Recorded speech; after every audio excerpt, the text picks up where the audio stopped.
Hey everyone, thanks for joining us today. Whoa, there's an echo. If someone could please mute themselves. Thanks for joining us today for mental health in the craft beer industry. I think this is an extremely important topic that's not discussed enough. We're excited to dive into it. We're going to start off with some introductions. Mike, you're first. Tell everybody who you are and why this topic's important to you. My name is Mike Willaford. I am the head brewer of 10 Whiskers Brewing Company in St. Paul, Minnesota. I believe mental health is important overall as people, but especially in the brewing industry, I think it's the thing we all ignore. It's the giant elephant in the room that we all ignore. And it's time we really start talking to each other about it to make sure that we can keep going, especially after this year. Thanks for joining us today. Greg, you are in Pennsylvania and you're up. I'm Greg Heller-LaBelle. I'm the co-founder of the Colony Meadery. So we make mead and now cider in Pennsylvania.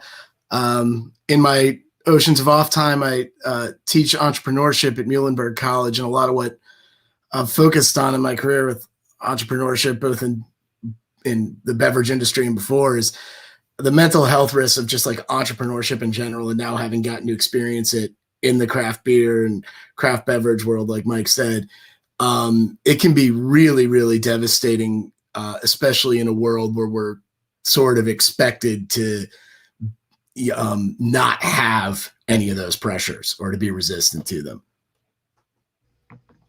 I'm excited to learn some of your insight shortly. Now, Steve, everybody wish Steve a happy birthday in the comments. Happy birthday, Steve. Thanks. Tell everybody a little bit about yourself. My name's Steve Adams. I'm the head brewer at Dryhop Brewers here in Chicago, Illinois. I've been brewing for 7 years, but before that, I actually worked in mental health for about 7 years in a variety of like mental health hospitals, doing outreach on like homeless people dealing with mental health. And yeah, I think it's something that doesn't really get talked about in our industry a lot, and I think we need to bring a lot more awareness and support those that are struggling with it. And Joel, it's a pleasure to see you again. I always enjoy your enthusiasm. So tell everybody else who's not familiar with you who you are and what you do. Cool. My name is Joel. I'm a Scorpio. I like long walks on the beach and fluffy white pillows. I work for an organization out of Chicago called Hope for the Day. We are a 501c3 nonprofit mental health education and proactive suicide prevention organization. And we try to get people to learn how to talk about suicide and actually approach the topic of mental health from an approachable angle. We don't do any top-down, any rainbows and butterflies types of stuff. It's a regular conversation. It's incredibly approachable if you allow it to be. So we work in kind of punching stigma in the stomach and making sure that we're actively talking about suicide and our mental health in every industry across the country, across the globe. And since I'm a beer nerd, kind of a beer geek, I get to actually work in craft beer and government, which doesn't sound like they go together, but if you're involved in government, you probably drink. That's why I'm here. Thanks for having me. Well, I appreciate you being here today, Joel. And last but not least, Josh, welcome to the party. How are you guys doing? My name's Josh Burr. I am a sales market manager for Foothills Brewing out of Winston-Salem, North Carolina. Reason mental health is so important to me as a sales rep, I get a chance to be a part of the local community, be it behind the behind the bars or the grocery stores or other sales reps within the area that I reach. And I've learned pretty quickly that being friends with each other and just, having conversations, I've learned that all of us struggle with little things here and there. And I think it's important that we really talk about that. And I feel like there's some places to go speak about it, but not enough, especially in our industry. And I think it's important for beer tenders to bartenders to salesmen alike that we all have somewhere to go to have that conversation when we're feeling down. So that's why it's important to me. And that's why we're here today. And craft beer professionals, our goal is really to draw attention to the topics that don't get put in the limelight enough. And I think mental health is something we haven't talked enough about for a very long time. Now, Mike, you mentioned this off camera. Why do you believe we haven't been talking about mental health and its relationship in the craft beer industry? I think largely, and I can only speak from my experience, but I think largely you have this kind of it's a boys club kind of thing. Everybody wants to be a tough guy. It's a brute industry. It's hard work. It's this kind of everybody wears Carhartts and boots, and you don't speak about it. You don't talk about it. It took me years to even open up about my personal struggles with close confidants. But we also have this pressure to perform constantly. We have this pressure that we own this place, even though we don't own this place. We take that home. We're constantly branded. There's never a shut off point, and that's detrimental. Trust me, if you don't take control of it, it'll take control of you. I'm not just a brewer. I'm not just an advocate for mental health. I'm a survivor of my own doing in craft beer. And that's why it needs to be talked about, because I see too many people dive deep into depression, drinking, suicide. It's really something that if we can't talk about it, we can't afford to continue on the same way. No, that's great insight. Now, for everyone else on the panel, does anyone else have an opinion of why this isn't a topic, we normally talk about with regard to craft beer? Joel.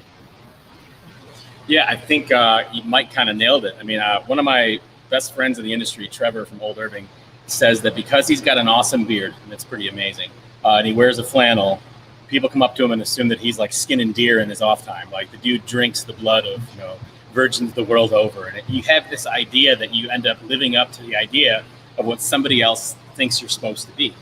And unfortunately, they get stacked on top of one another, and it turns into this kind of, you're playing a role and you don't even have control of who the character is.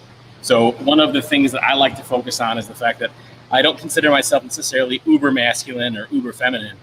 That as the day goes by, I might be emotional or unemotional, but that doesn't make me any less of who I am. And the fact that mental health is somehow attached to this idea that one mistake or one, let's say 1 hour that's just been complete crap is somehow going to define you for the rest of your life is something that most of us have kind of had to deal with at one point or another. But in the craft beer industry, being so toxic and masculine, you end up swallowing that kind of stuff. And then if you keep swallowing without getting it kind of off of your chest, that's when stuff goes boom. So I think specifically to the industry, if we don't kind of jump that hurdle of only talking about things after they've happened, that's when we're going to kind of run into this wall that we keep seeming to hit because we're afraid to kind of let our guard down. But as my wife says, vulnerability is sexy. I also feel it's a lot easier to wipe or kind of brush things under the rug in our industry. If you work in an office or the bank or whatever, and you're someone who's getting drunk every day and coming in hungover every day, you're probably going to talk to them. But when you work in the alcohol industry, it's just kind of easy to be like, oh, he had a few shifties after work, like he's fine. It's just kind of, more accepted, and it shouldn't be. We should definitely, look out for people who are having problems drinking, not just drinking, socially. And I think it's fair to say, to Mike's point, about the pressure to perform and how that could be detrimental. But I also think that's to Joel's point as well, is that we're always moving. We're constantly like growing and aiming to grow. That's weekends, that's weekdays, that's holidays, that's the whole nine. But I think that our drive, like our community is made up of a lot of people, majority who are super passionate about what they're doing, from sales to production to marketing to everything. And I think all of us as a collective, a lot of us that's one of like our superpowers is to push things under the rug by working more, even though sometimes a lot of the times that's what's causing us to have these emotions and these like problems. But I think it's just from the people I've met in my time, I think it's really like, it's just the kind of people we are. Is it a bad thing? Absolutely. It's got its downfalls. But on the positive side, which I think is also important to point out, we're a really hardworking group of people. We're always putting our horns down and driving through the field. So I think that's like a balance that we have to have, and going back to the original point, we have to talk about it. And sometimes it only takes one. It's like that video of the guy dancing in the field at that concert. And then like 2 minutes, 30 seconds later, there's like 200 people around him. I think it's pretty important that at least one of us does something about it. But yeah. Yeah. And I think one of the things to Josh's point that makes it harder in our industry is because we're so driven by passion. And that's whether you're, like me, where you actually started a business and it's not like financially separable from you, or whether it's just something that you care so deeply about as a brewer, as a salesperson, whatever. The lines that a lot of other people have in a lot of other industries that kind of separate professional and personal, we don't have. Or if we do, they're not as clear. And so a lot of times when there's any type of failure or adversity, it gets tough to separate that internally, I think. The failure of something in a business is very much feels like a personal one. I mean, Josh, you're in sales. I'm sure when you're constantly looking at accounts and quotas and events, it's easy to feel like, oh, well, I just should have done one more thing. If only I'd gone to one more tap takeover, right? If only I'd sent out one more email blast. If only, I'd looked over this contract one more time, we wouldn't be in this mess. And the reality is there is no such thing as a standard that we could all meet. But I think it's easier when there aren't clear, when there are clear job descriptions in other industries to make that separation and to leave work at work than it is in ours. Now, I think all of you have touched on really great points we're going to dive deeper into over this hour. But I first want to start off, I want to quote a TechCrunch article. It was shared with me from John Kelly of Craft Peak. And it goes, a recent study by the National Institute of Mental Health found that 72% of entrepreneurs are directly or indirectly impacted by mental health issues. This compares to 48% of the general population. And the damage obviously also affects loved ones. 23% of entrepreneurs report that they have family members with problems, which is 7% higher than the relationships of non-entrepreneurs.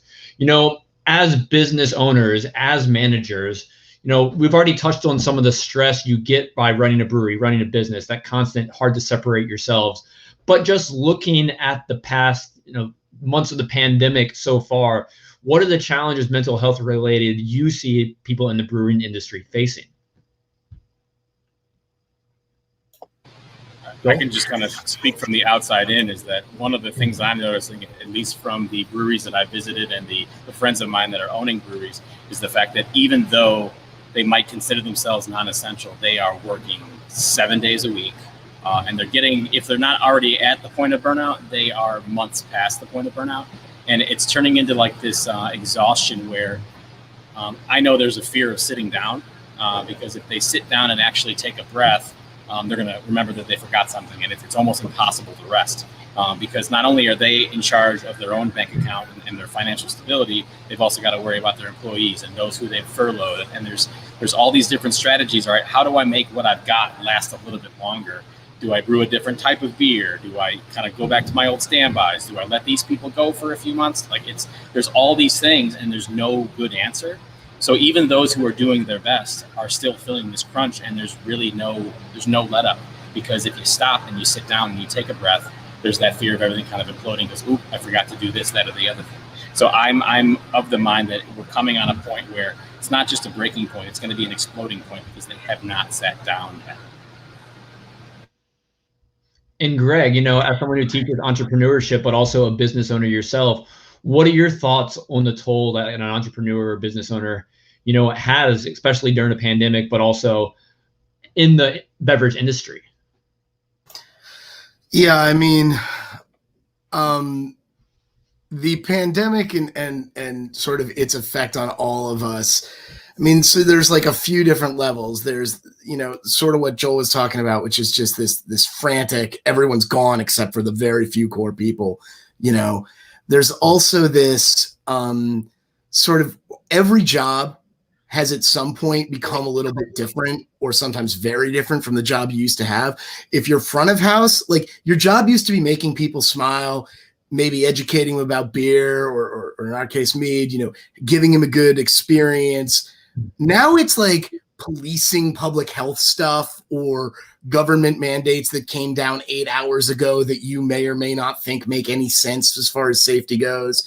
If you're on the business side, it's changing your business model every time a governor or health department changes their mind. If you're on the production side, there are breweries that have switched from tasting room only to go only. If you were constantly churning out hop forward beers that went, that were gone before they could possibly become, get out of code. Now your whole product mix may have changed. Your schedule has changed. So everyone's job has changed. And a lot of times to a job they don't actually want. Like they went, there's a reason most of us have found the role that we like. And then it's like, okay, cool. Just do something else for a year. do. And so my job has largely become the thing that I hated about my job the most, which is paperwork. All I do is apply for grants, loans, and forgiveness. Just all we do. And sometimes, like, tell somebody, no, we're not going to be able to pay you right now. None of it is, what we want to be doing. And there is a real toll to that. Especially, again, when you're looking at entrepreneurs who are sort of like valorized for being risk-taking and being jacks of all trades and, you just pick yourself up by your bootstraps and do it. And it's like, yeah, it would be okay if, like, even under normal conditions, that's hard. Now it just feels like Sisyphean at times. Now, for Mike, Steve, and Josh, you guys are also on the brewing side of the industry, or in the brewery side. What are some of the struggles you face personally during COVID, and how has it affected you? For me, at least, like I mentioned, our company owns 4 different brew pubs, and so we had to lay off a lot of our brewers. So instead of there being 2 brewers per brew pub, now there were 2 brewers running 4 brew pubs. So I was constantly running around to different breweries, brewing. Like Greg said, you're for hoppy beers, you're trying to keep your beer in code and not knowing if we're going to be back in lockdown, if we're going to be busy this weekend or slow. We're trying to figure out what beers to brew, how much to brew, so we don't just have 40 barrels of beer sitting in a tank for 6 months that we can't get rid of. And yeah, just a constant pivoting around, trying to figure out how to get new business in, how to keep up with our current business. And again, not having like beer sit around, and for weekends we were going through, 400 crowlers a weekend, which is crazy for us. We never did that. So I'd be brewing on a Friday and then have to fill 200 or 300 crowlers for them on top of all this other stuff. So it's just a constant change that you can't really get, catch your breath and figure out what's going to happen next and where you're going. So yeah, it's just a constant struggle. It's been up and down, just for like you guys, I'm sure have gone through too. Just, always trying to figure out what the next move is and stay one step ahead of, lockdowns or slow season, busy season, whatever. So yeah, it's just been a lot. No, Josh, or Mike, go ahead. Yeah, and to Steve's point, I mean, it's been struggle. Like we've gone through some pretty long lockdowns here in Minnesota. We're in one right now. And so we have just to go. Even when we could open, we got these massive restrictions because of the size of our tasting room. We couldn't do 50% to keep 6 feet. We had to do 25%. And right now, I've got a bartender who's filling crowlers. That's what she's doing right now. We've like everybody said, we've shifted gears and jobs and business plans, and it's I'm waiting for Wednesday to see if a lockdown restriction gets removed for Friday, when we've furloughed majority of our staff. And even if we could open on Saturday morning, I don't know if we're really ready to do it. I don't know if we have the staff to do it. We've had to transition what we made so much that now pretty much all we do is pastry everything. I mean, it's not what I'm proud of, but you know what I'm proud of? I'm here. I'm sitting in an office. I've got some staff. Those are the things we have to take away. You can't be proud of your beer anymore. That's not it. Like, because that's not you. What you are doing is you are a key role in making sure that 9 other people or 10 other people, or for some companies, 50 other people get to pay their bills tomorrow. They get to eat. They get to not go to unemployment. Because that cycle is even more wearing on mental health. Because my wife just went through it. She applied for unemployment in May, and just on the 3rd, won her appeal case to get her appointment, like to get her unemployment. So we went almost the entire year with a loss of an income. And she came from the beer industry. She's now leaving the beer industry because she's so tired of it mentally. I mean, that's another thing, is the people who just can't anymore. And you have to find the points of pride. And the beer shouldn't be it. That's the easy part. I think Steve will agree with this. Greg will agree with this. Anybody who's made beer will tell you the making of the beer is the easy part. It's the sitting behind a desk, filing the paperwork, wondering what your next step is. We have to, almost today it feels like you have to be flashy. It's got to be a flash in the pan thing. Like, you got to catch people's eye, because there's 100 other breweries that are hungry too to catch their eye and catch their dollar. And I think too, I don't know how it's been in other states, but I think we're feeling the stings of income right now. I don't think people are spending as much money as we'd like them to because they had $600 a week earlier in the year that they don't have now. We had the PPP earlier in the year that we don't have now. We had, some protections that we don't have. But it is wearing. I have a lot of dark circles under my eyes. It's not because I have a toddler. It's because I've spent a lot of time thinking about this place. And what do we do next? Because I'm the head guy. I mean, it does rest on my shoulders to make product that people are going to show up and buy. If that's Neapolitan ice cream Imperial Stout, and all I make is Imperial Stouts and smoothie sours, that's not what I want to make. I want to make Pilsners and be like every other brewer. But you know what? I don't buy the product, so it's not my opinion. And my opinion doesn't matter, and my ego doesn't matter. And that's the biggest step to getting through this all, is just dropping all of that and moving on and making what people want to drink. Yeah. And to his point, for sure, with the size that we are, my job essentially did an entire flip. We had level 1 or stage 1 lockdown for a while, where restaurants, everybody was closed, 100% off premise. You know what I mean? And I think before this, due to the territory size that I have, and a lot of my time was spent with on premise, with bars and restaurants, just due to that's the most active turnover that you have to win back a lot of the time. Whereas in grocery stores, a lot of the time when you're in that set, that's it, done. As long as there's beer on the shelf, you're good. But then that changed like in the blink of an eye, clearly. And unfortunately for us, our lockdown in North Carolina was St. Patty's Day, which is our 15th year anniversary. So, I mean, it just hit us in like so many ways. We were so excited because, 15 years of North Carolina beer is quite a bit of a time. And, this was Foothills this was my end goal. If I could ever be an end goal, I got really lucky. So I'm a socialite. That's what I do. I go and build brand in the market and, go see some people, go talk or schmooze. But the minute this happened, that all of that was gone. And I think it's when we had our first like COVID virtual meeting, speaking about like what direction as a sales team, like what are we doing now? I think my boss, his name is Dave Galizic, he said that we're in an industry that solely relies on not socially distancing. And majority of our money is made by being side by side, rubbing elbows with people you don't know specifically, but people you do know as well. And then all of a sudden now it's about making sure you're at a Walmart or some grocery store at 3:00 in the morning, because that's when the receiver is in the best mood because she just got there and she just grabbed her cup of coffee. And it's almost like an entire life shift. It went from a day that lingered into the night to a day that's mostly in the morning now.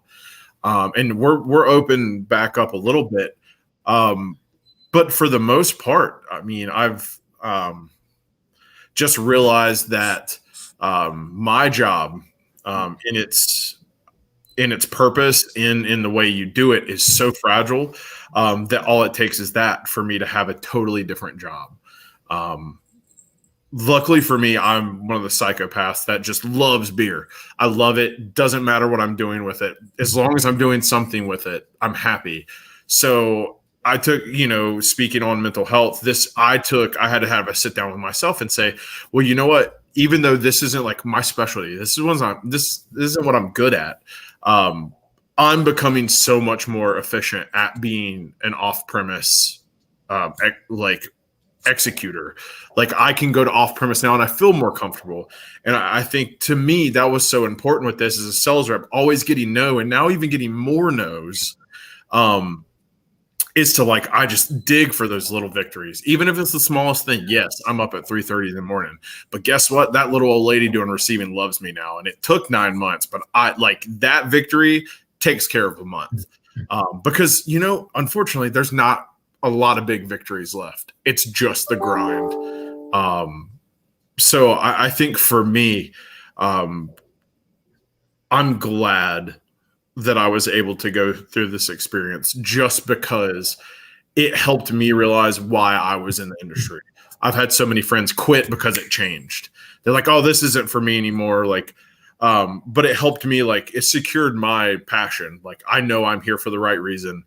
Even though it took some like really, really rough days. And I know for a fact that guys that are brewing and the guys that are in this industry and ladies alike, I feel like we're so far into it now that we're either giving.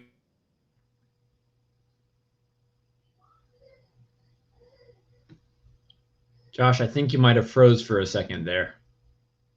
Yeah, but it's okay. Josh, we'll finish your sentence in just one moment. You put out a lot of really great words that kind of look like a pandemic bingo board. You've said change, you've said pivot, you've said innovation. And, guess what? As entrepreneurs, as business people, as brewers, innovation isn't always romantic. It's not just like, hey, we need a new idea. Ta-da, we have a new idea. It takes a lot of work. It takes a lot of effort. It takes a lot of time and investment to think of creative ideas. I mean, just imagine having to constantly think of new ways to engage with your market. I mean, that is a ton of work, and it takes a mental toll on us when we're constantly trying to be different. And before, we just had to be different as the taproom experience, different beer. Now we have to be COVID safe, COVID friendly. There's so many other things that are on our minds in addition to what we used to have. And this constant struggle to be different, innovate, and pivot, I think it's been taking its toll on all of us through the pandemic. So for the five of you, what are some strategies you've found to literally step away from all of this pandemic stress and just take time for yourself? What have been the best releases or recommendations you can give to others to make sure they're getting that time for themselves? I'll go first real quick before the noise starts up again in my background. I think Josh kind of hinted at it. It's the idea of, instead of looking forward to something in 2 weeks or a month, you got to take those little victories and you got to freaking relish that minuscule amount of joy and realize that you are succeeding. I did an interview this morning and the guy asked me, hey, is there anything you want to say to the people who get to 2021? I'm like, dude, you made it. The idea that so March 13th, Friday the 13th was a really, really shitty day. I think we can all admit that. When you don't understand what's about to happen and you don't know how long it's going to take to just kind of work its way out, right? Well, that feeling repeated itself every morning when you woke up because there's still no answer. So rather than going, oh, I'm really disappointed that I canceled this trip and I can't go here and this place is now shut down permanently and all these other things that are crap, right? I started looking forward to tomorrow's lunch. And then when I was done with that lunch, I was like, oh man, I'm going to shower when I get home. And I started like kind of changing my focus from being, man, I can't wait for this big thing to happen. And I started kind of taking stock of all these little things that actually bring me joy. Like showering when I get home from work, I get to blast the stereo because there's nobody sleeping. It sounds stupid, but I get to poop with nobody rushing me. And then I get to shower and it's like, I live in a mansion. I do not live in a mansion, but I actually have something to look forward to. And I think Josh freaking nailed it because it's like, okay, the world sucks. It's not taking something away from the idea that it's not that bad. It is that bad. It's a freaking shit show right now. But dude, that shower at 5:15 when I get home is gonna be the bee's knees. And it's taking pride in the fact that that's okay. It's today's lunch, tonight's shower, tomorrow's lunch, tomorrow's shower. It's taking smaller steps and being okay with it. No, I absolutely love that. And Greg, what have you done, or what do you recommend to survive all of this? Yeah, Joel, I think, and Josh, I think those are both great kind of points of focusing on, just as we've had to in our jobs, it's like focusing on kind of just surviving through it rather than on growth and success, changing what your definition of success is. For me, a lot of the, and I imagine at some point in this conversation, we'll get to be talking about, ways to talk to your doctor, ways to think about talking to therapists and stuff like that. I will just come out and say, I'm someone who's in therapy, someone who struggled with depression. I'm someone who's medicated for it. And a lot of it, like, there is no question over the last year, there have been more bad days than usual, right? There are more days you wake up. If you do suffer from, any sort of mental health issue, it hits you harder. And there's fewer ways to cope with it, right? You know, I mean, it was not over the summer. You could go for a run, you go for a walk. Now that's not looking as appealing as snow continues to fall outside my window. And so a lot of what I picked up as a weird sort of counterintuitive survival mechanism is like when you have days, like honestly, the single biggest thing I found is to let yourself off the hook. Like when you have a bad day, don't get caught up in the, oh my God, I'm not getting enough done. What am I doing to make myself lazy? What am I doing to have like, sometimes you just need to be like, I am having a depressed day. And that is because depression is an accurate assessment of our world right now. Like that is a reflection of where we are. And yes, you know, as a permanent thing, it is something we have to struggle with, something we have to overcome and fight. It is also okay to just have bad days. It is okay to just be like, you know what, today I didn't get the stuff done I was supposed to do, and tomorrow will be better. I will try and get a good night's sleep. I will try and have a great shower. I will try and listen to whatever music kind of gets me out of this bad day. And, you know, and it sucks because it is very much not what the way we operate all the time, which is do one more thing, try harder, dig deeper. Sometimes you just have to take the loss and realize it's a long season. And like, they're not all going to be good days. And, you know, it sucks, but it keeps it from being a bad week and a spiral. It just makes it a bad day, and we're all entitled to them right now.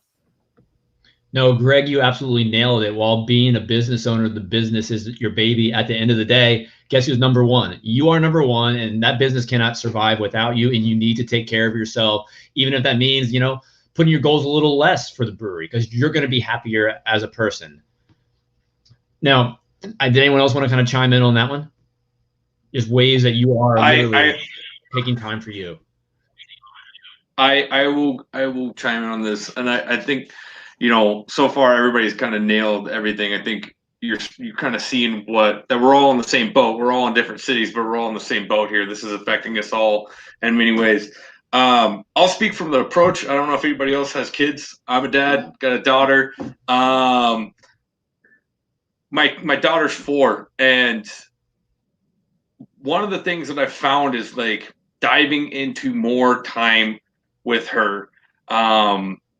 You know, whether it's we do stuff like sit there and play Frozen, and I dress up like Elsa, and you know what? Who cares? Because like I'm in my house, there's nobody else nobody's coming over. I mean, we all know nobody's coming over anymore. So, but like, or it's things like she's recently dove into wanting to play Rampage, and she doesn't even know how to play it, but she wants to be a dinosaur and smash buildings. And I'm like, this is awesome. These are the little victories I have. Or she walks up to me and goes, Dad, I want to watch Christmas Vacation. And I'm like, I have done it. I have won as a parent. And those are the wins you can take away. Like the things that you're like, I've done it. I did something right here. You know, being mindful too. Like that sometimes can up your own mental health is when you're mindful of others. And you think about, you take away and you go, you know what? Maybe I was a little harsh on that reaction about that, you know, beer being overcarbed, and I need to go back, and I need to talk to my employee. B, I need to think about that next time, because it was a fixable situation. In most situations in beer, there is probably a fix, and it's not the end of the world in that moment. I'll try to go with what Greg is saying. I have type 1 bipolar disorder. You know, it's been diagnosed. I deal with it. There are good days. There are really bad days. And the hard part is that the bad days are on both ends of the spectrum. I can have bad days where like I'm super manic and I think that I'm being so productive, but I'm not seeing that the productivity I'm making is a bad thing. Because all of a sudden you look back and go, man, I've been here for 13 hours and I crushed out a brew and I kegged off 30 kegs and I did all these things. And then the next morning you wake up and your back is killing you and your knees are killing you. And you're like, why did I do that? Why I'm 35 years old and I can some days barely get out of bed. You know, it is really those small things. Sometimes too, my wife got me this cool set of headphones and I put them on and like, I sit there and think, oh, I want to listen to some death metal and everything's been really intense. No, put on some like Mariah Carey, Like seriously, nobody else is in that space, and just listen to a jam. You know, put on like Sandstorm by Darude and have a dance party in your kitchen. You know, it you'll forget about it, and you'll forget about being embarrassed of yourself 30 seconds in, and you feel so much better. You walk away and you feel so much better, and it's really just about having those little minutes where, you know, and that should give you a glimpse into my house. It's Rampage and Sandstorm by Darude going on. But see, you get a little laughter out of it, and you feel better. Like just thinking about it, I feel better. You know, and you can stop for a minute. You can take the hat off, the shirt off. I literally, my clothing outside of this is all blank, plain T-shirts and jeans, and like I don't wear anything brewery related ever when I go out, because you know what? When I'm at Costco and I'm shopping, I'm not the head brewer of 10 Whiskers. I'm Mike Willaford. Like that's it. Like, and I'm just another guy at Costco. And plus you're wearing a mask, so nobody's going to see your face. Like, so it's, you know, it's just kind of those coping mechanisms that we have, and, you know, find good ones. Like don't hit the bottle of beer, bottle of bourbon, you know, too hard. Listen to Mariah Carey. Yeah. No, Josh, Mike, that was awesome. That's super passionate. That's super motivating what you just said there. But Josh, you know, you talked about your schedule's completely pivoted. How now you're, you know, at Walmart at 3:30 in the morning, and I know Josh is gone, but he'll be back shortly to share. No, Mike, I want to go back to something that you just said. I mean, when you're at Costco, you are not Mike with 10 Whiskers. I think Josh is back, but he'll join in just 1 second. You're not Mike with 10 Whiskers. You are just Mike Willaford. How do you separate Mike the brewer and everyone in this table from, you know, Mike, you know, the person and actually who you are? I love to hear how everyone today, you know, separates your professional role from who you are as an actual person, because that's who you are. I'll go quick, and then I want to hear from everybody else. At the end of the day, and this is the really big thing, and this might shock a bunch of people, especially people who drink our beers, because we pretty much only make pastry stouts, fruited smoothie sours, and hazy IPAs, much like a lot of other breweries right now. I make stouts that taste like candy and cake. I am not saving lives here. And at the end of the day, it's really not that important. Like, it's important to make a paycheck. It's important to make the bills happen. But like, I got a buddy who makes a part for respirators, you know, in a lab. Like, his job is far more important than what I do, which is I make people nostalgic because they get to drink a beer that tastes like Cinnamon Toast Crunch, you know? So like, it's really, don't set yourself up to think that it's more important than like rocket science or medicine or anything like that. It's you're having fun making pastry stouts and stuff. Like, fine. Like, that's the easiest way to separate. Also, I'm not a billboard. I'm a human. Like, that's a thing. No, I think it's really, really important, everything you just said. And Greg? Yeah, I think that's, I mean, I love what Mike said. It's like, it is, and I do, that would be a rap I'd give on when I would give tours. I would say, like, you know, we're not curing cancer here. Like, you know, my wife works in healthcare in like rural coal country. Prior to that, she worked with like street medicine with homeless populations. Like, that's important work. You know, what we like, I mean, and not that making someone's day better isn't important. And that is largely how I think we like to think of our industry. You know, but it is okay to just be like, yeah, you know, there are things that are not, sometimes remembering that we're not that important is like a nice way of kind of ratcheting down the expectations and the stress. If you are, as Josh has pointed out, like I am, if you're one of those people who is a workaholic and you have difficulty kind of being like, all right, well, what am I going to do that's not work? My solution was largely like a year and a half ago to get another full-time job as a teacher. And I know that sounds insane, and it's absolutely been the best thing for my mental health that I've ever done. Having something else that is an identity outside of your brewery, outside of like that, whether it's a hobby. I mean, because I love teaching. I will look forward to doing it again when I get to be back in a classroom instead of doing whatever it is we do now. But even remotely working with students, even, coaxing a few of these kids into C's where they could have failed, because of the remote nature of the semester, like it's so different. And it absolutely, then when I go back to the Meadery, I'm way more refreshed. I'm way less burnout, even though I've been working. And I think anyone who's kind of like experienced this know, like the worst part of someone else's job is more fun than the best part of yours, right? So you kind of get to do that with yourself. When you get tired of one job, you go to the other. And so whether it's a hobby that you feel deeply passionate about, whether it's volunteering, like I know it sounds insane to say that the solution is like more work, but for some of us, it is. It's just making sure that it's different and something that's rewarding in a different way that hits a different part of your emotional needs center. That's kind of. I absolutely love that. Finding some way to separate yourself. That's fantastic advice. Yeah, that's a lot. What I've been doing too is just, I live very close to the brewery. I live about 1.5 miles away, so I very often find myself, if I'm even close there, I'll stop in and I'll see how busy we are, or I'll see how that beer's fermenting. And so, especially over the summer when it was nice out, I would pick a neighborhood in the city and just walk there and spend 3 or 4 hours. So that way, I'm totally different scenery. I'm nowhere near any, the buildings I'm used to seeing, any people I might see. I'm just totally, in zone with checking out different things. I got headphones in, and I'm just checking out the different scenery, checking out the different buildings, seeing the different storefronts. And that way I have an excuse, I'm not 5 minutes from work anymore. There's no need to go there. I'm 30, 40, 50 minutes away, 2-hour walk away, and just distancing myself from there. Cause it's just so easy when you live so close to the brewery to just be like, I'll stop in, maybe hopefully we're busy, and then just get bummed out when you see nobody in the tap room or, whatever. Just separate, just physically distance yourself from the brewery. And that's helped out a lot, especially over the summer when I can get out. I was walking a lot,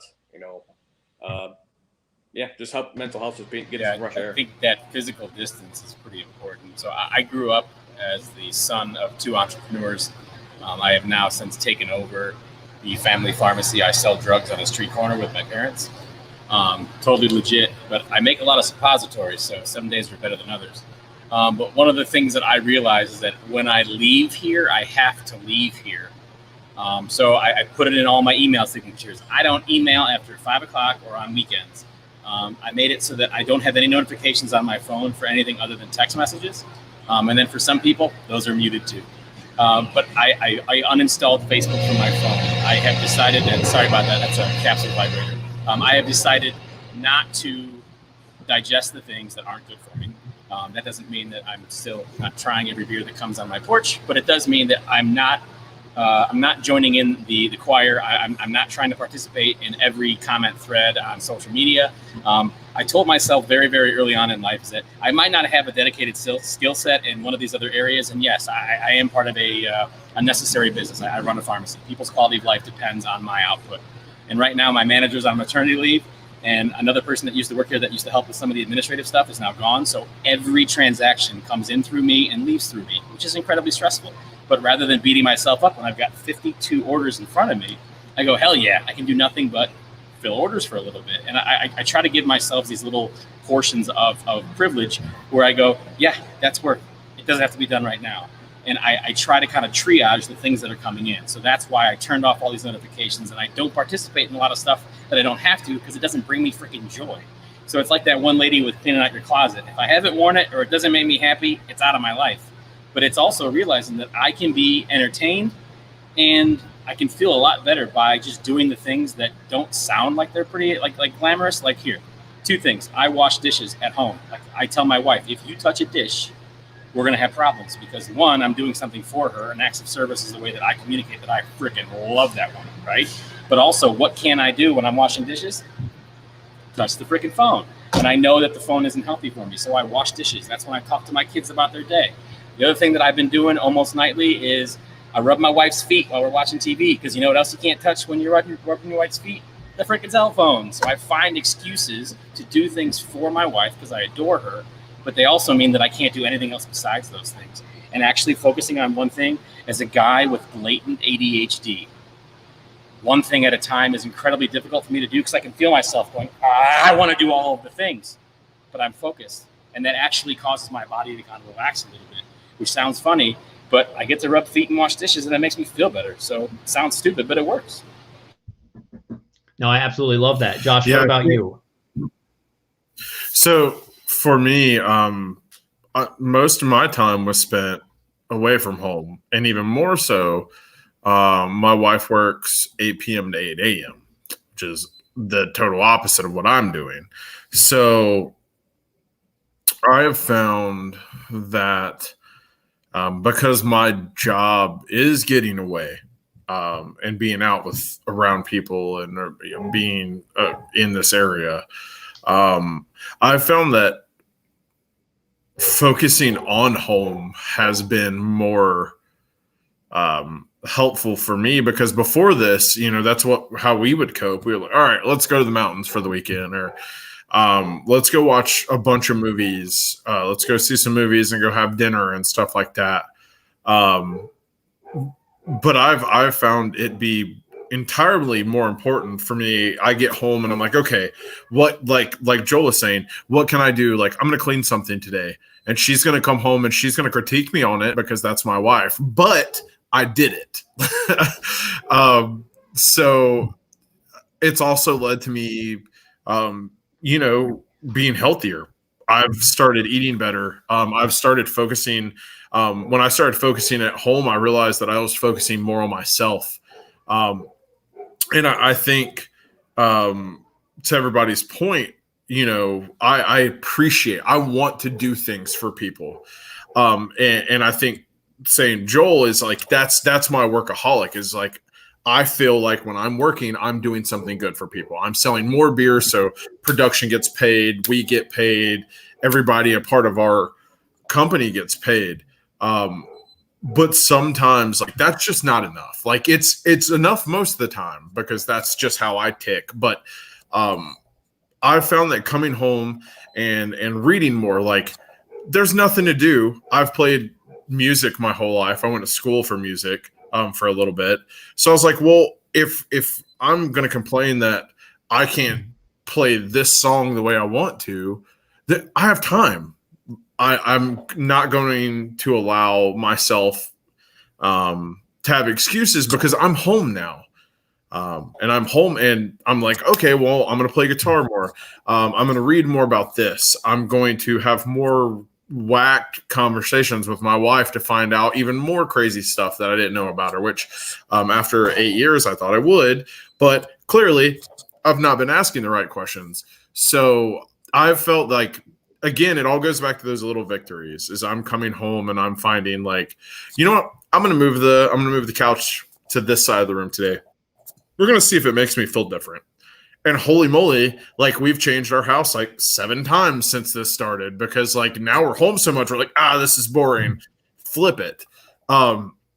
And we thought we were being kind of like crazy at first. And we were like, no, like, we're spending so much time at home.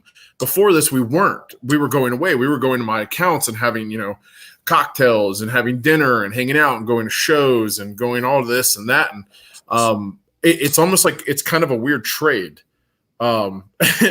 And I've learned that, like, it's okay to focus on me, because if I'm as good of a person as I can be, focusing on me is helping me be better for other people. And it helps me justify slowing down and taking care of myself. Just simply because, like, I have to keep working, I have to keep doing something for other people. But if, I can not trick myself, but help myself rationalize that if I'm a better person, then I can be better for other people, then why am I not staying at home more and learning how to eat better and cooking better and working out more and going for longer walks and stuff like this? And it's like a trickle down effect of, you being better to other people. No, I love your approach there, Josh, and I can really relate to all that. I had a baby 6 months before the pandemic, so I've got to spend a lot of time taking him on walks, taking him on bike rides through the neighborhood, putting him to bed at night, and putting on soft piano music as we both kind of semi fall asleep. And for me, just like Joel said, those times when I feel disconnected from my phone are the absolute best for me. To Josh, to go back to something you just said earlier, but you used to go to the mountains to get away. Now, for me, getting away is literally putting my phone down. When I'm in the mountains, I can easily put my phone down, but it's a little bit harder. You know, what I do running Crappy Professionals, I am so connected to technology and Facebook these days. Sometimes it almost makes me sick. Like, I'll check it when I wake up. I'll check it before I go to bed. I'll almost feel attached to my phone. And this conversation is so important to me as well, because there are also struggles that I'm facing that I think so many other people are facing. Through this pandemic, we've had so much screen time. I mean, yeah, it's nice to see people on Zoom, and it's absolutely fantastic to have a conversation with you guys. But what are we doing? We're at a computer. We're sitting in a chair. It's nice to have a break sometimes. And I think this technology overload is something so many of us are facing.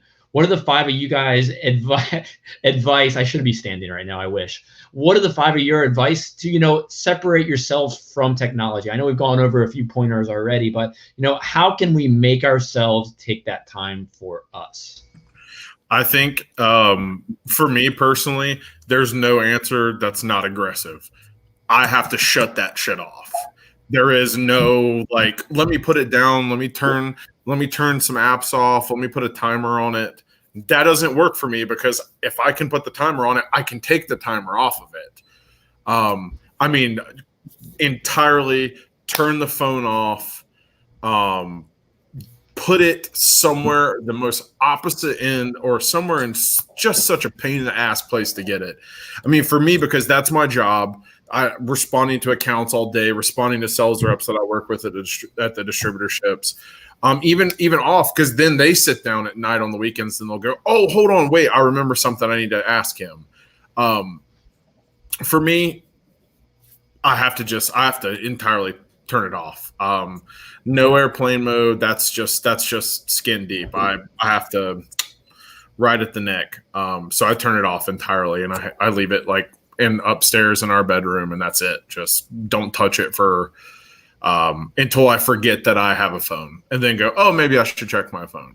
But not. How scary is that for you to do that? It's terrifying. It really is. Like like every second feels like 3 seconds. Because I want that next sale. I want that next feature. I want more. And that's why I'm like putting it down and then immediately having to go do something.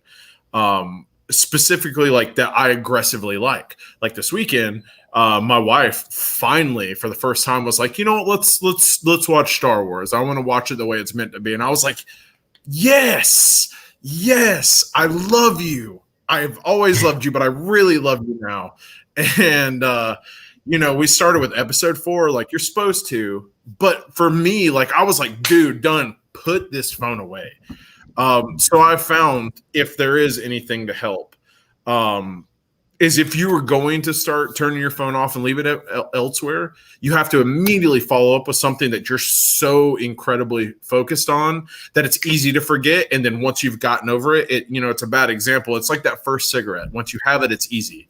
But once you get over that gap, that's it, dude. Like you won't even think about it for 12 hours. And you're like, oh, I just watched 3 sets of Star Wars movies. And somebody may have called me, but I really don't care. Let's start the 4th one. So. Very similar to Josh. I've been doing something similar. My phone is terrible. Like the battery life on my phone, it lasts maybe 3 hours between charges. So forever, I would carry my charger around, and if I was at a bar or a restaurant at work, I'm constantly charging my phone. And I've gotten a lot better over the past 6 months of just, if it dies, it dies. I used to be so anxious if my phone was dead.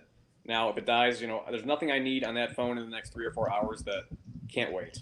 So I'll leave my charger at home, or I'll let my phone die while I'm out. I'll leave my phone at home sometimes when I go on walks, and it just, there's as long as I've told people where I'm going to be, so that if something happens, they know where I'm at. There's no reason for a phone for 3 or 4 hours. If it dies, I can just enjoy, be in the moment. I can be very mindful of my surroundings, be mindful of, the food I'm eating, whatever, because I have no other possible thing that can distract me at that point. And it's just been a lot helpful to kind of let that baggage go away and let some of that anxiety go away of like always having to be in contact with somebody or have something I can reach out to fill my time with. And instead, now I'm more mindful of other things because I don't have that that crutch, that security blanket. So it's definitely helped out a lot. Very similar to Josh, just letting that thing go off and not using it for a few hours. Yeah, and it's interesting, Josh, you used the analogy of a cigarette, because a lot of what's going on with our phones on like a neurochemical level, it's a dopamine jukebox, right? It's just, oh, something's beeping. I got to check it. I'm learning a new thing. I'm getting a new account. I'm whatever. And so a lot of, one of the things they tell you to do is you have to replace that hit with something else. That's why if you're quitting smoking, they tell you like when you want a cigarette, do push-up, right? Do something else that occupies your mind, because if you have that, like our neurotransmitters are just too powerful. They just, we will want to do that. That's what it means. And so if you've got the phone there, you're going to want to use it. And that's why, like, if you can find some way to like replace it with something else, it makes it a much smoother transition, I've found. Do we lose Andrew? I believe so. There was, I'll be back. I don't know if you guys have ever seen it, but there is. Lost Josh. I will say one thing we've done, and I don't know if you guys, obviously everyone's situation is different. This has been easy for me and my wife because we don't have kids, and but we have both taken multiple weekends away by ourselves, where it's like she went away for a weekend, and then like after a month or so, I went away for a weekend. And I've like encouraged basically everyone in my life, if you can get away by yourself for a weekend, particularly to a place where there isn't cell phone reception, or you can pretend there isn't, it's a really good thing to do. It doesn't mean you don't love your family. It means you're taking care of yourself and just shutting things down for a day or two. You don't need to go to the Ritz-Carlton. You can get a cabin. And it's just something that, I think there's like a bit of a stigma about. It's like, oh, you have time, you should go away with your family. It's a good thing to do if anyone out there can, if you have the wherewithal to do it, even a day or two by yourself, it really helps recharge you. Well, the time away makes you love your family more. Because you let's be honest, we all drive each other nuts. Like that's a real thing. Like your kids drive you nuts, your wife drives you nuts. I'm sure I drive my wife nuts. Like it's just the thing. So the time away allows you to be you and remember that you are a person. One of the things I did with social media, I created, since we have this persona of being this person at the brewery and everything, I created a account for myself. It's 10 Whiskers Brewer, and made a social media account for the brewery. And then on my personal Instagram, like unfollowed everything beer. And it's all like kitty cats and puppies and like things that just warm your heart. And everything else is just like it's the brewery related stuff. So I don't have to look at that, and I can just make my posts and interact and stuff like that, and it's fine. I can shut it all off. Another thing, and it kind of goes to the overall conversation, I make personal goals. Like my wife and I just went through and did some debt consolidation, and then we were like, well, through this, we're just going to get rid of our bank account, and we're going to go to another bank. We're banking with a big national bank, or like we're going to go to a credit union now. And we made all these personal financial goals and then hit them. And I will say, of all the things I've done this year, that's been the most rewarding thing. It's like, wow, I just set myself up to a better spot. Like, and it was kind of a pain, because you start to realize how many things are on auto pay, and have to go through and change all those. But then out of it, you're like, well, I just paid off 10 grand worth of debt. And that's gone. It's not a thing anymore. And I don't have to worry about that. And that's going to be much more rewarding than, anything else. If you have kids, teach them a skill set. My kid's like playing drums right now, and she's 4, and she's really good at it. I mean, she's very good volume wise. She can play really loud, and but like her smile playing drums, you know what? It melts everything away. It does. I'm not the greatest at putting my phone down all the time. Like it's really hard for me. And because a lot of times I'm using it for music or whatever. But I found that like if it's there and it has music going and I'm cooking or I'm doing something else, I'm not going to look at social media. And the times that I do pick it up, it's really easy to go and say, wow, what am I doing? Like, why am I wasting my time just scrolling through all this crap I don't care about? Like, I just don't care about it. It's who cares what someone's aunt posted on Facebook? Like, I don't know that person, and I don't care. I just don't care. It's like sometimes not caring is half the battle. And you usually don't know you're that far off until it's like 30, 45 minutes. And then you're like, oh, okay. Oh, wait, hold on. It's 5 now? I got on my phone at 4. Yeah. It's so easy to get sucked in and wake up not knowing where you are and you've wasted an hour. Absolutely. I know we're getting to the end of time. I did just want to bring up one thing because and just so it doesn't go unsaid, we've got 6 talking heads that are all white men in roughly the same age. And we are not an industry that exists only of us. And so we've all spent about an hour talking about isolation and how difficult it can be to have conversations, to reach out, to have any of that support system. Just imagine how much harder that is if you're in an industry where most people don't look like you. If you are, someone in the industry where you don't feel like, for whatever reason, whether it's ethnicity or background or sexuality or whatever, that you feel even more isolated. And I think one of the things that I hope comes out of this pandemic is that it really is. We tend to think that like when we share negative things that like that's just bringing someone else down. And I think what, we all kind of realize is that's not really true, particularly if it's within your professional community. Showing trust and vulnerability to your coworkers, can really actually make you feel closer. And so for all of us who have, coworkers, like it really is important to try and have as broad a community, as accepting a community, as welcoming a community in every big and small ways. And, policies differ and workplaces differ and all those things are out there, but in just every big and small way we can, it's important to note, like this stuff only gets harder when you don't look like us.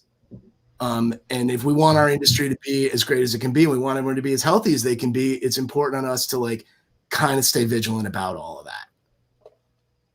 Yeah, and that's another really tough conversation that we need to be having. And tomorrow night, we're actually going to be having 2 panels on the diversity, equity, inclusion problem we have in craft beer right now. And everything you just said, it's so important. I mean, I think you 5 have been fantastic about sharing all your insight and what you've been doing to stay positive. But Greg, as you mentioned it earlier, it's important for people to know it's okay to reach out to professionals too if they need someone to talk to. I mean, these are conversations that need to be had, and I appreciate you having that with us together today.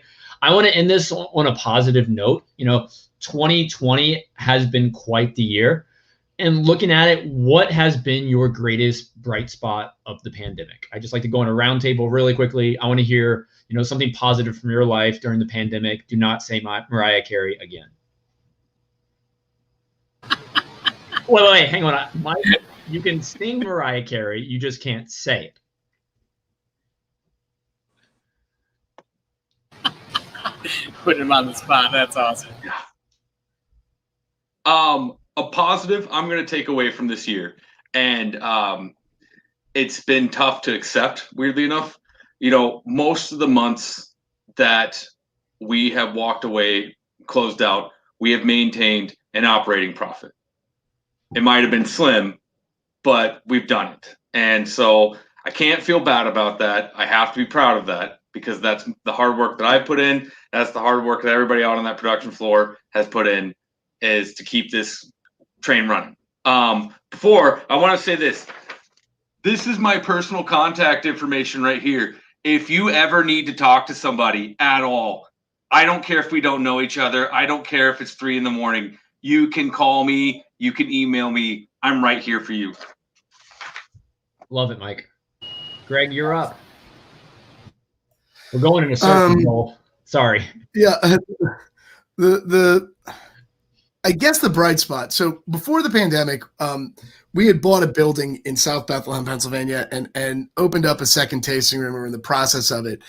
And that project did not go swimmingly for a number of reasons. And that was basically my baby. And I was very much in a cycle of being like, oh my God, have I bankrupted my business with this idea to buy this building and open up a new tasting room? Like, have my ideas sunk this business that I cared so much about? And then the pandemic hit, and it has been oddly it's weird to call it a get out of jail free card on some of that, but it's like I was saying before, like, nobody saw this. What was anyone supposed to do about this? Right? It kind of let me off the hook, and it moved me from constantly worrying and feeling guilty about that into just like, well, all right, now we're all just in this mess, and it's any landing you can walk away from. And that's, and so we've been able to focus on other things. We just started launching a cider brand. We, have started doing other stuff, and I have no idea if it's going to work and if we're going to make it out of this in the long run. Most of us, or at least we have not run an operating profit during the pandemic. But we're doing everything we can. And it's kind of, like I said, it's let us, in some ways just embrace that feeling that it was at the beginning, where it's just like, well, who knows if any of this is going to work ever. You just have to do your best and say, when you're done, say, okay, well, we tried. And Greg, it's kind of something we talked about earlier. You're more than just a mead maker. You're more than a business owner. You are a person at the end of the day. That's the most important thing here. So it's okay to fail. We're all going to fail, and we can't really take it too personally, because it's going to happen. We're going to pick back up. We're going to get positive, and we're going to figure out a way to do something else we love and we're passionate about. So thanks for sharing all your experiences today. Now, Steve, the birthday boy.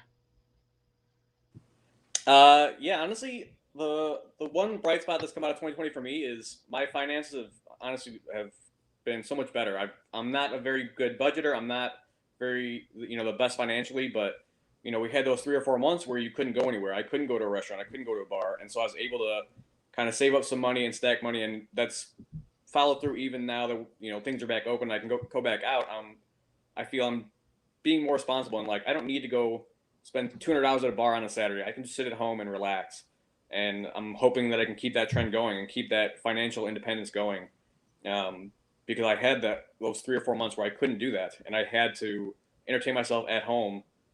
And, I'm teaching myself I can allow myself to sit at home. I don't always have to be out doing something. I don't always have to be going places to be happy. I can sit at home and relax and, take time away from that. And, an outcome of that is saving money.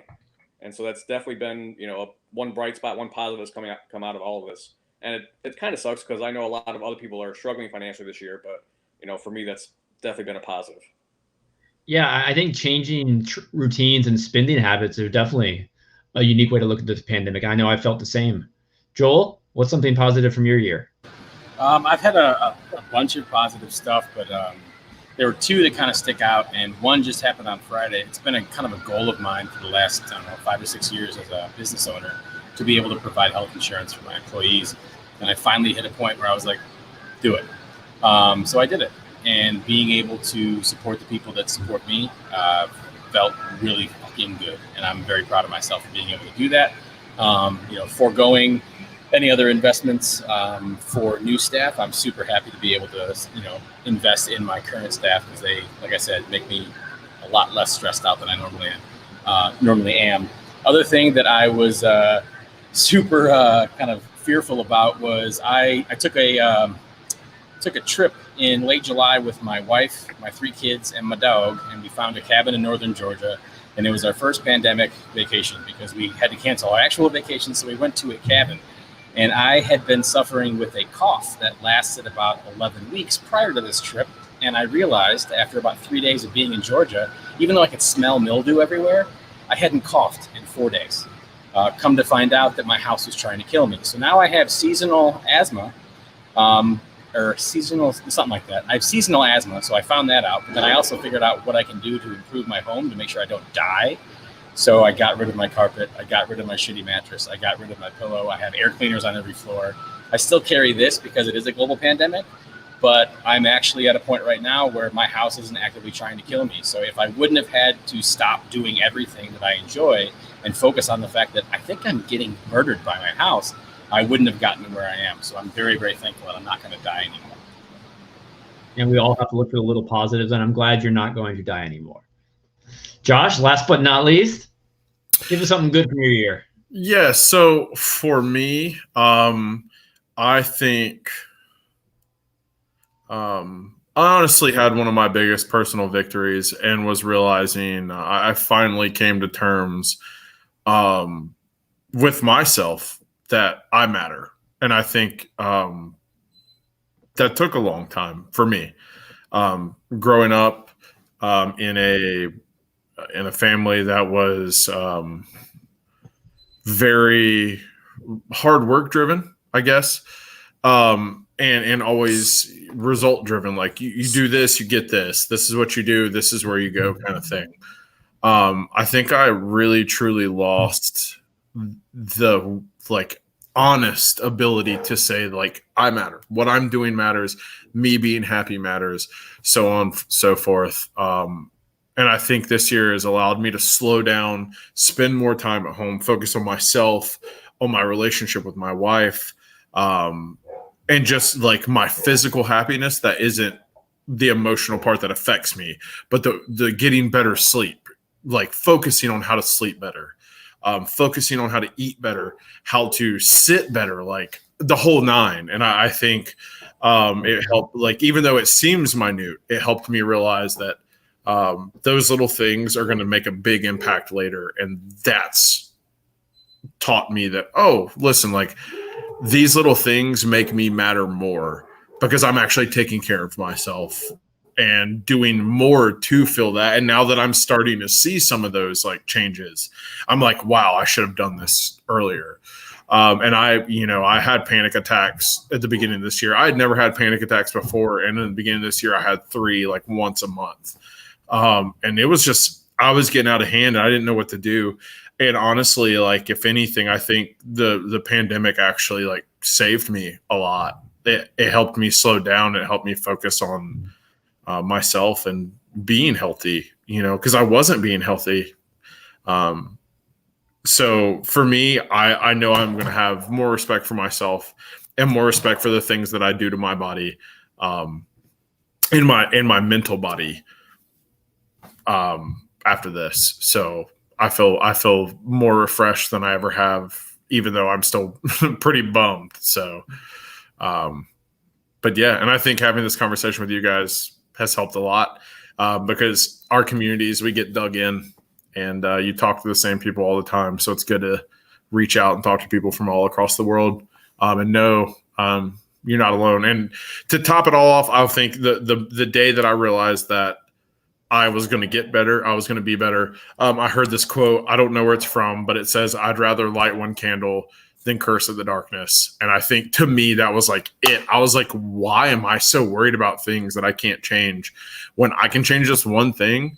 And it's going to make a huge difference because other things aren't happening. This one is such a big victory to me. So thanks. I appreciate you guys listening and talking and pinging ideas for sure. So. Wow, guys. I mean, this has been a really powerful conversation. I've loved just hearing your experiences, hearing your insight. I think to go back to what you said early on, Mike, these conversations aren't happening enough. And I hope we can do our part to help make these conversations happen about a little bit more. So craft beer is stressful. Pandemic's stressful. Community goes a long way. Talk to your friends, family, coworkers. Don't be afraid to have these conversations. We've got 5 great guys right here who I'm sure will be willing to hop on a Zoom session with you, phone call with you, text you. It's about supporting one another. And I appreciate you guys so much for being here today. I love all you guys. It makes me feel better. It makes me feel like I'm not alone right now. So Mike, Greg, Steve, Joel, Josh, keep doing what you are doing. You're amazing people. Thank you for coming here today just to talk about mental health and craft beer. So thank you again. I hope to have a beer with you guys before too long in person. Or a mead, Greg. So Thank you, Andrew. Thanks for getting us together, and thank you guys. Thank you.